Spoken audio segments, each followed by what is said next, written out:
जय हिंद साथियों। तो आज का हमारा टॉपिक है धमनी और शिरा। जैसा कि हम जानते हैं कि हमारे शरीर में निरंतर रूप से रक्त का प्रवाह हो रहा है। अब उस रक्त के प्रवाह के लिए हमारे शरीर में बिछी हुई है पाइप। उन पाइपों को हम लोग नस के नाम जानते हैं। अगर हमारे शरीर में वो पाइप नहीं रहते यानी नस नहीं रहता तो पता चलता शरीर के किसी भी अंग से रक्त का प्रवाह, पेट में रक्त बह गया, मुंह से रक्त बह गया, नाक से रक्त बह गया, ना आँख से रक्त बह गया। तो इन्हीं के बचाव के लिए हमारे शरीर में पाइप बिछाई गई है। उन पाइपों को हम लोग क्या कहते हैं? नस कहते हैं। अब नस में भी दो तरह के नस बिछे हुए थे। एक को कहा था धमनी, एक को कहा था शिरा। अब दो अलग अलग क्यों हैं? हम जानते हैं कि हमारे शरीर में रक्त का जो प्रवाह हो रहा है उसमें भी दो तरह के रक्त होते हैं। एक को जानते हैं शुद्ध रक्त, एक को जानते हैं अशुद्ध रक्त।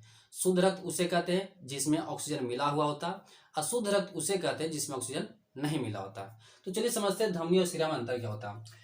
धमनी कहता है कि जो नसें हृदय से शरीर की ओर जाती है, यानी जो नस हृदय से निकलकर शरीर की ओर जाती है उन उन नसों क्या कहा था?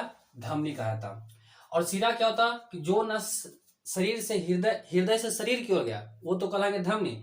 अब उधर से इधर जो नस आएगा यानी शरीर से हृदय की ओर जो नस आते हैं उनको कहा था शिरा। इसमें शुद्ध रक्त का प्रवाह होता। हम जानते हैं कि जो खून हृदय से निकले हैं उनमें कौन सा रक्त प्रवाह होगा? शुद्ध रक्त का प्रवाह होगा, अर्थात उसमें ऑक्सीजन मिले हुए होंगे। तो धमनी में कैसा रक्त का प्रवाह होता है? शुद्ध रक्त, मतलब ऑक्सीजन मिला हुआ। और जबकि शिरा में अशुद्ध रक्त का प्रवाह होता है। इसमें रक्त के प्रवाह का वेग अधिक होता है, मतलब जब खून हृदय से शरीर की ओर जाता है तो उसका वेग क्या होता है? अधिक होता है। धमनी की बात करें, धमनी में रक्त का जो प्रवाह होता है उसका वेग क्या होता है? अधिक होता है। उसका मान कितना होता है? 120। इनमें रक्त के प्रवाह का वेग कम होता है। कितना होता है फ्रेंड्स? 80। इसमें बलवा मौजूद नहीं होता। बलवा कैसे कहते हैं? तो बलवा उसे कहते हैं जो खून को प्रवाह में रुकावट डालता है। तो धमनी जो होता है, धमनी में बलवा मौजूद नहीं होता, इसमें बलवा मौजूद होते हैं।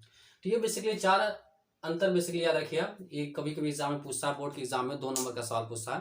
हालांकि जनरल नॉलेज के लिए भी याद रख सकते हैं।